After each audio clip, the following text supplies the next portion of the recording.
Thank you, Blockworks, for hosting me. And thank you to everybody in the audience today for being here. I appreciate it. I've followed the program for the past few days. It's been extraordinary. And I'm happy to have the opportunity to present in front of you today. Could we go back one slide? I have prepared a new presentation. A few years ago, I created one called the 21 Rules of Bitcoin. This one's the 21 Truths of Bitcoin. And preparing for this, I asked myself, what is true today in the year 2025? And perhaps what are the truths that the mainstream world, the mainstream media, traditional investors, politicians, people that are just getting familiar with Bitcoin, with digital assets, what is it they don't know that seems very, very clear to me that I want to share? And so I've gathered my favorite 21 truths of Bitcoin today, and I'm going to start with the first. Bitcoin's an ideology.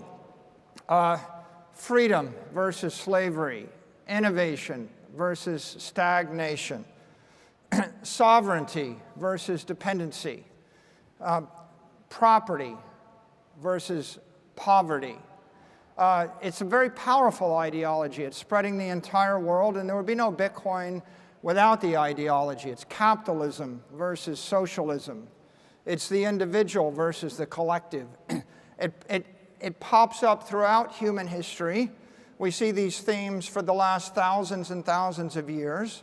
You see these themes in the writings of the Austrian economists. You see these themes in the writings of Voltaire and the intellectuals of the 19th, the 18th, the 17th century. You even see these themes in the Constitution of the United States. The Founding Fathers had this ideology, and you'll see it echoing throughout Bitcoin. The second truth of Bitcoin is protocol. Satoshi created a protocol based on that ideology. The 21 million coins, the block sizes, the 10-minute centers, the SHA-256 hashing. It was an integrated protocol. It's not the only way you could have done it, you know. You could have base 10 math, but you could have base 2 math. You could have English as a protocol, but there's also French as a protocol. Bitcoin's a protocol for prosperity. It's a protocol for economic success, economic empowerment. And that protocol lives on in the software. Oftentimes people say, well, what about this quantum thing, or what about that technology thing? And the point that I make to them is that English language is a protocol. If you have to upgrade the software, you'll probably upgrade the software, keep the language. Base 10 math is a protocol. If you have to upgrade the software, rebuild the computer, you'll probably keep the base 10 math. Bitcoin is a protocol. You may change the hardware, you may change the software, you may change the nodes. The protocol is simple. A bunch of intelligent people everywhere in the world would like to keep their money forever. Once $1 trillion worth of money flows into that network, they'll be looking to figure out how to keep it. And then when it's 10 trillion or 100 trillion or 500 trillion, you'll have a bunch of people speaking a language of economics, a monetary language. That is the Bitcoin protocol. Truth number 3, Bitcoin's an asset. One of those 21 million coins pops out. A lot of people just focus on the asset. They forget the ideology. They don't really notice the protocol. They think, do I have a Bitcoin or not? What kind of asset? It's the apex asset. It's better than cheese. It's better than palladium. It's better than gold. It's better than silver or copper or land or goats or cattle or lumber or pieces of paper that we call currency. Bitcoin is the asset. Right? It is the asset based upon the ideology and the protocol that results in the greatest monetary premium in the world. Truth number 4, it's not just an asset. Bitcoin's a network. Bitcoin is not just a network, it's the network. It's the most powerful computer network in the world. It's a global network. Without the network, you can't have the asset. The asset is stored in the network. The network is a manifestation of the protocol. The network creates decentralization, that's true, but it also creates fault tolerance, mission criticality, redundancy, and all of the other technical, economic, and ethical qualities of the asset and of the movement. An ideology that spawned a protocol resulting in an asset that circulates on a network. That would be a simple articulation of what Bitcoin is. It's a truth. I would hazard to guess that the great majority of people watching the price of Bitcoin don't think about all four of those things. And they don't think about this as much as they should. Bitcoin is immaculate. Truth number 5.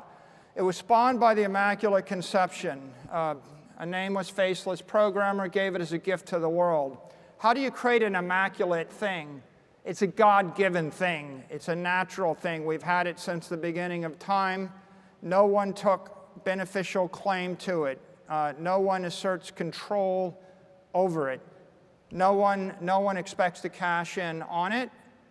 The Immaculate Conception is an extraordinarily important thing to the network. That, combined with truth number 6, Bitcoin is ethical. What makes something ethical? What makes it ethical is you can take title to it, you own it, no one can debase it, no one can take it from you, no one can corrupt it, no one can control it. It's a thing of natural beauty. No country will ever trust anything that another country can debase or control. No company will ever trust anything another company owns or controls. No person will ever trust anything controlled by another person. In order to reach this great plateau of ethical, it has to be beyond the corrupting influence of any human, any man-made institution, any organization of people in the world. The Immaculate Conception was a necessary condition, but the engineering brilliance of Bitcoin was another condition, right? Bitcoin's it's a perfect machine made of imperfect components. That's the brilliance of the engineering. Can you make something that can a human being make something that other humans can't corrupt? Bitcoin's ethical. Truth number 7, that makes Bitcoin a commodity. What is a commodity? An asset without an issuer. Gold's a commodity. Corn is a commodity. Lumber is a commodity. Why is this important? Because in law, commodities have a special status. A company in the United States can be capitalized on commodities. It cannot be capitalized on securities. There's actually a special carve-out in corporate law for publicly traded companies.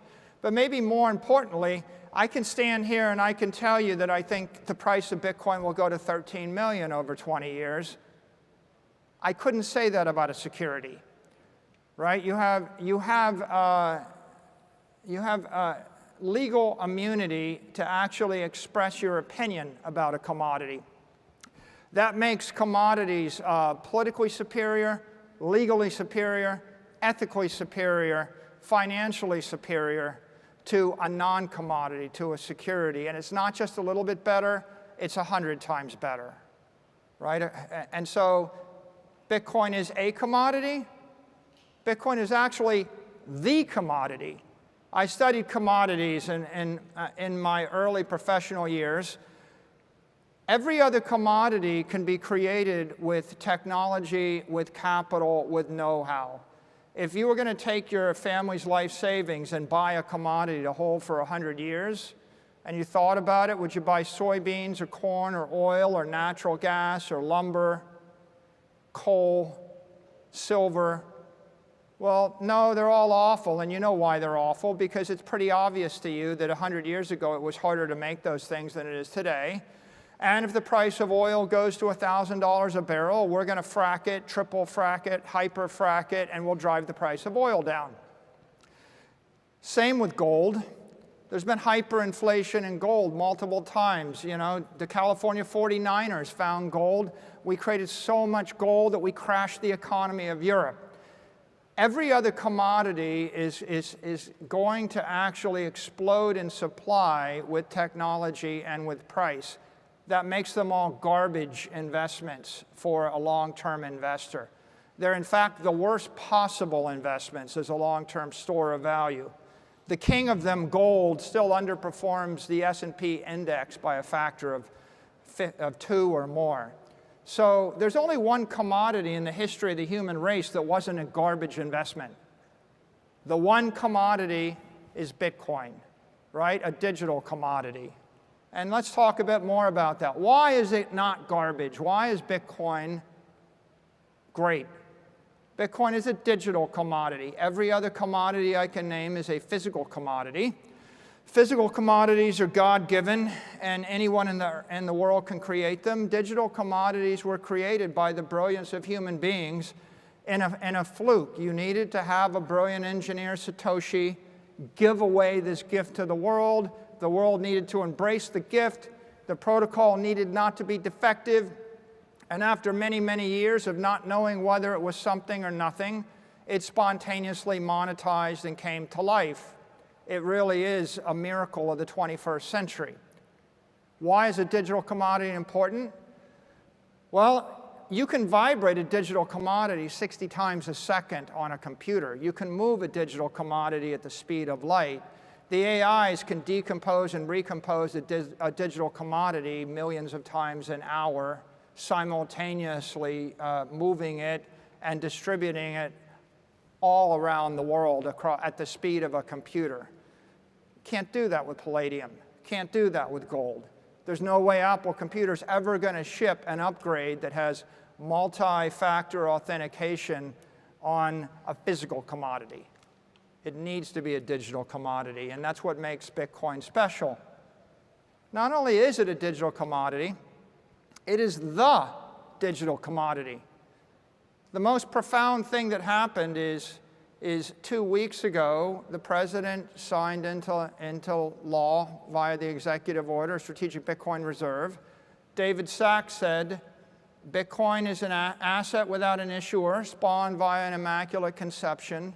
It is decentralized. We recognize it as a store of value. It is our digital gold. You have the most powerful person in the world and members of the cabinet that are saying that it's the policy of the United States government that Bitcoin is the one digital commodity in the world. That's going to ripple. And, you know, I can create a digital commodity, theoretically, an asset without an issue, and I can give it a protocol that inflates it 5% every year. I could create any kind of inflationary monetary protocol. For example, corn and oil are commodities. No one doubts the fact they're commodities, but they're not scarcity. They're not capped. Bitcoin wasn't just a brilliant creation of a digital commodity. Bitcoin was brilliant because Satoshi capped the supply at 21 million. If I give you an inflation rate of 2% and the supply of gold, the economic half-life of your wealth is 36 years. When I give you an inflation rate of 0% in your digital gold, the half-life of your economic wealth is infinite. It is forever. The difference between 2% inflation and 0% inflation is you're dead in 36 years with 2% inflation, and you live forever with 0% inflation. Next time someone tells you that it's just a little bit of inflation and the 2% doesn't matter, I just want you to think about that, the half-life of 36 years versus the half-life of 1 billion years. And of course, with that observation, it stands to reason the next truth is Bitcoin truly is digital gold. Gold, what does it represent? Gold represents money and wealth in the human race for 10,000 years. It represents prosperity. It represents the king commodity. It represents the most ethical, virtuous, technically sound money. And the vast majority of the people in the world, they're not invested in digital assets. They're not invested in Bitcoin. They don't even know what we're doing here. You're probably, if you lined up 100 people on the street, to say that you're the top 1% is probably an understatement. You're at least ahead of 99%. So for the mainstream, when you say digital gold, what that tells them is that instead of giving away a gold medal at the Olympics, maybe it's time for a Bitcoin medal at the Olympics. What it means is that the golden age will give way to the Bitcoin age. What it means is a city with streets paved in gold maybe should be paved in Bitcoin. What it means is that if something is gold-plated, and that's how you monetize anything, a gold-plated lighter, a gold-plated pen, maybe it should be Bitcoin-plated, right? This is a very profound thing, right? The truth, Bitcoin is digital gold. We dismiss it as being kind of a boomery idea, but the boomery idea means Bitcoin's worth more than 20 trillion because that's what the gold is worth. But the truth is everything digital in our modern era is worth 10x the analog version. If Bitcoin is nothing more than digital gold, Bitcoin is worth $200 trillion if it's nothing more than digital gold. But of course it is more than digital gold because truth number 11, Bitcoin is digital money. JP Morgan said gold is money, everything else is credit.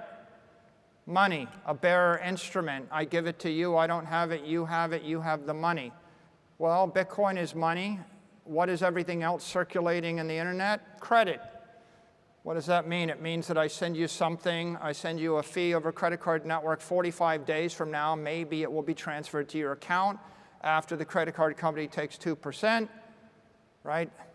In a world of digital credit, that means that it takes 4 years for the money to move 40 times, and at the end of the 4 years, all the money's gone.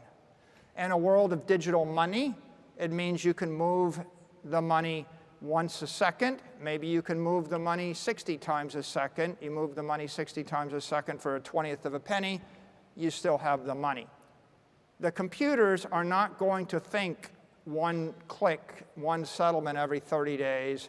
They're not going to agree to pay 200 basis points per vibration of the money, right? Digital money is profound. It's so profound that everybody in the business of managing money doesn't even understand what this means. When they understand what this means, then the industry is going to 100x. Bitcoin is going to go to the moon. Well, if Bitcoin is digital money, what else is it? Well, truth number 12. Bitcoin is perfect money. Okay? What is perfect money? If you read the writings of the Austrian economists, von Mises and Hayek, they write about money, but they couldn't conceive of perfect money. Voltaire, Aristotle, Plato, they couldn't conceive of perfect money. Why? They didn't have the technology. It's kind of like asking Aristotle, tell me about clean water. How do you understand clean water if you don't have a microscope and you don't understand that there are pathogens in the water? Nobody understood perfect money until Satoshi gave it to us, and that's because it was impossible to create perfect money before modern semiconductors, modern internet, modern cryptography. So they were struggling, and you can see Hayek and von Mises, they struggle with this notion. In the Constitution, the founding fathers, who were pretty intelligent, said, the only legal money in this country is going to be gold and silver coin. They kind of knew this idea, a commodity in your hand, a self-custodied commodity bearer instrument felt like good money. What they designated as perfect money in the Constitution, and we have drifted, a little bit away from that, they designated what they saw were the hardest commodities and the most liquid fungible commodities that could be used as a monetary token. And they were never perfect because you can't practically do every transaction by swapping gold and silver coins. And because gold and silver coins aren't hard capped, they have inflation. So they had defective money that was slowly decaying, that was not quite useful. but it was just, you know, they used to say it's the worst possible way to do it except for every other way, right? And so the significance of this truth, this basically marks the point where economics goes from being a superstition and an art form to being a scientifically based engineering discipline. You can't engineer an economic system or a monetary system before you have perfect money. It's just like trying to do good math, but 2 + 2 = 5 on Tuesday, and it equals 4 on Wednesday. And if you don't have stable numbers, you can't do math. And if you don't have stable money, you can't do economics. You know, if you can't drink water that's not going to kill you, life is pretty ugly, right? This is profound truth. Again, misunderstood. No economist trained in the past 100 years. They never took a course on perfect money. They never imagined it. But you can't really blame them. It's like if you went back to Voltaire and you said, okay, that's the smartest guy in the 18th century in France.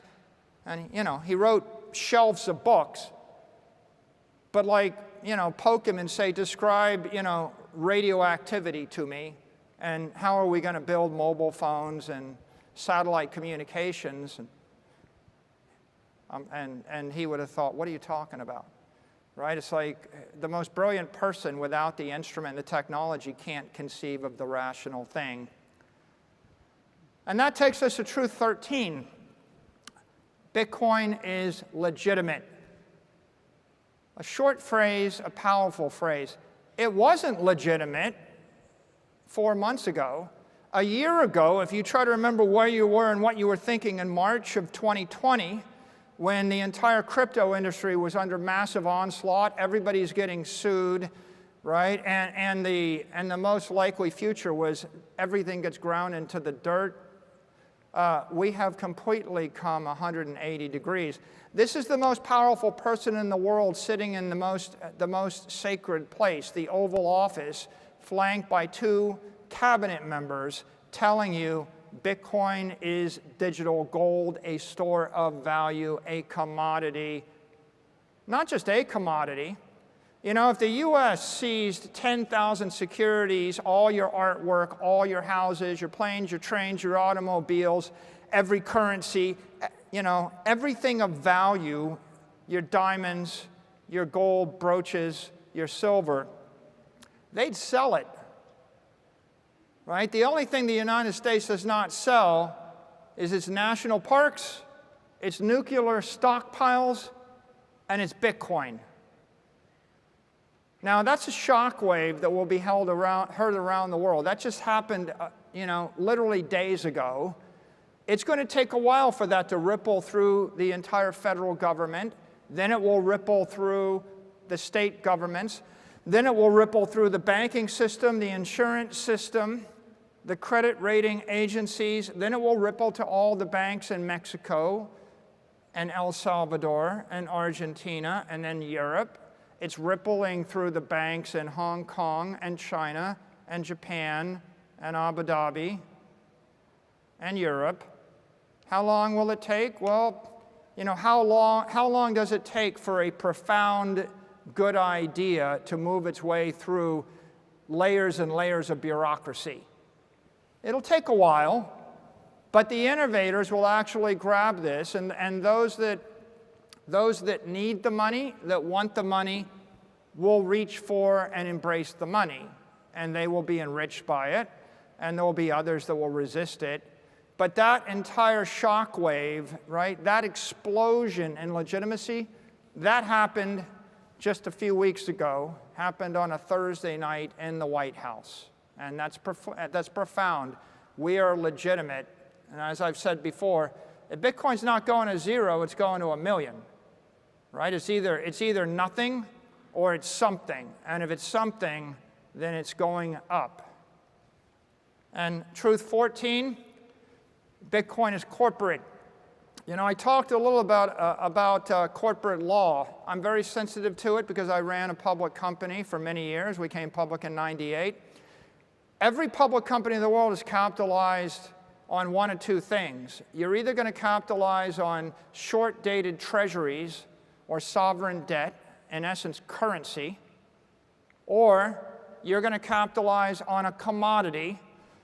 Well, it turns out that every commodity other than Bitcoin underperforms the S&P index. It doesn't beat the cost of capital. So capitalizing upon silver or gold or palladium or oil makes no sense. There is one commodity that you can put 100% of a corporate balance sheet in. And that one commodity is a digital commodity, and that digital commodity is called Bitcoin. And so what does it mean? It means that for the first time in 100 years, companies can recapitalize, and they are recapitalizing. And what does that mean? That means a company starts by sweeping a little bit of excess cash, and then cash flows, and then it sells some equity, and then it issues some debt, and then another company follows, and another company follows. Right now, there's about 80 companies that are starting to buy Bitcoin, and there's probably 80 ETFs. We're going to see another one every week and another one every week, and pretty soon there'll be hundreds. And those hundreds become the gateways for hundreds of trillions of dollars of equity capital and fixed income capital to migrate into the entire digital assets economy. And you can see it right in front of your face. You see a company like Metaplanet goes from one hotel being worth a few $1 million to being worth $1 billion in 12 months. Where does it stop? It's not going to stop, right? If you're legitimate, you're corporate, right? You're going to see a transformation of mainstream organizations. The 15th truth, Bitcoin is global. Everywhere in the world I go, I meet someone, and they say, well, thanks, thanks because I bought a Bitcoin for my daughter, or I bought a Bitcoin for the family. We appreciate what you're doing. And you know what I say? I say thank you because I appreciate what you're doing. Bitcoin is global, Your Apple stock isn't. Your land isn't, right? The artwork that you hold isn't global, right? Bitcoin is a global asset. It means somebody in Nigeria buys it, and they're getting the benefit of entrepreneurs in Manhattan. And it means someone in Arkansas buys it, and they're actually in an economic relationship with somebody in Singapore, right? This is not a lowest common denominator thing. You own Arkansas real estate, no one's going to fish you out of that investment.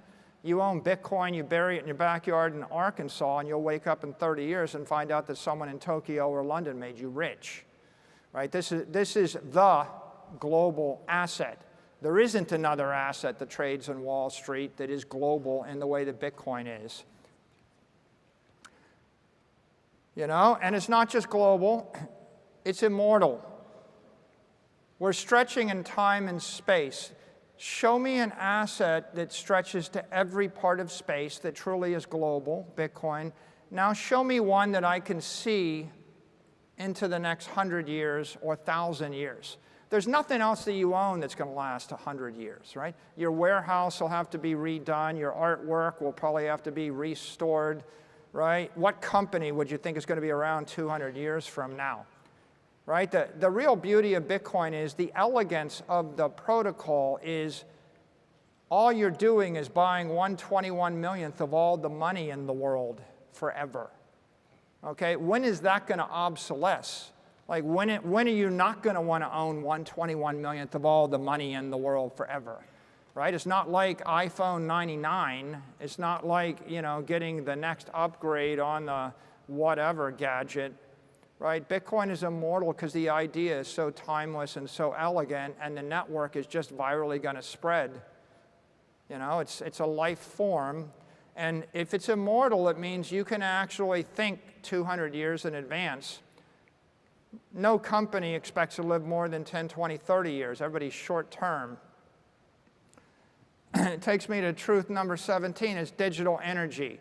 A calorie is organic energy. A Satoshi is digital energy. If you want the AI, if you want to put life in cyberspace, if you want to bring an AI to life, you have to imbue it with digital energy. Then it comes to life. Then it thinks. Then it lives. Then it procreates. Maybe it lives forever. You can't. Anything that is funded with digital credit is just a shadow. It's a shade. It's a ghost. If you want something to be a true life form, you have to put real energy into it. I've said many times before, Bitcoin is a conservative asset. I give it to you. I don't have it. It implements conservation of energy in cyberspace, but the more important point is it's going to bring life to cyberspace. Truth 18, if it's digital energy, then Bitcoin's a digital energy network. How do you move energy from point A to point B? How do you vibrate energy, right? How do you do it in a rapid, at the speed of a computer rate? How do you bring the entire world into that relationship? You can't do it with a credit IOU, and certainly you're not shipping gold from New York to Tokyo in a second. Which takes us to truth number 19. If it's an energy network, Bitcoin is a digital economic system. How do you post $10 million for 5 minutes, with a company across the country and fetch it back? Vibration, how do I give it to someone, take it back in 18 seconds? How do I swap a capital asset for a currency asset? We see this in DeFi, right? I'm swapping Bitcoin for stablecoin for Bitcoin, but think more broadly, right? Think about a world of 1 billion robots talking to 1 billion AIs that are thinking at the speed of the computer, that want to actually transact millions and millions of times an hour in time and space. They're going to do it with a digital energy network. And that takes us to truth 20. If it's an energy network, I can reverse it. Bitcoin becomes a digital defense system. Bitcoin is the most powerful network. What's the unit of power? The exahash. If I actually place my cryptographic keys, my identity, my authentication behind that hash wall, behind that wall of digital energy, then I can secure a system, authenticate a system, defend a system, potentially even attack a system. You can't be a superpower if you lose control of your airspace. You can't be a superpower if you lose control of outer space. You can't be a superpower if you lose control of cyberspace. Control of the digital power network, the mining network, the hash network is control of the ability to move energy and capital from point A to point B. Control the network, control your destiny. Lose control of the network, you lose the ability to engage in digital commerce. Maybe you lose the ability to secure your cyber systems. It's a defense system. And with that, I'll end with my final truth, truth 21. Bitcoin is an emerging solar system. Everybody says it's a network, and then they go, yeah, I read something about Metcalfe's law. And Metcalfe's law is like knowing enough to hurt yourself. It's not a Metcalfean network. It's a Newtonian network. Bitcoin is an evolving network. Think a star system forming. There is matter, there is energy. It's the brightest thing in the financial universe. It's got a magnetic field. It is slurping energy, capital, into the magnetic field. There are objects in orbit. They're falling into orbit around it. All of you are in orbit around it to a certain extent. Every company, every country, every actor. It is getting more powerful. It will continue to get more powerful. It will continue to get brighter, right? A Metcalfean idea is like a little asteroid went past on the left and a white dwarf went past on the right, and they're both equal. Well, they're not equal. The white dwarf is going to suck the atmosphere off my planet, and the little asteroid is irrelevant. It's like a cute little shooting star. It made a little spark for me, right? This is not a little Metcalfean network. This is a network where when someone brings $1 billion to the network, it matters. When they bring 10 billion, it matters more. When they bring 100 billion, it matters more. The more capital, the more energy that flows in the network, the more powerful, the greater the gravitational field. Eventually, anyone in the orbit, right, has to adjust their trajectory in order to accommodate that gravitational field. You see this thing coming to life in front of you. It's going to have Newtonian dynamics, and it is an energy system emerging. And these are the 21 truths. Thank you for your time, and please go tell someone the truth about Bitcoin.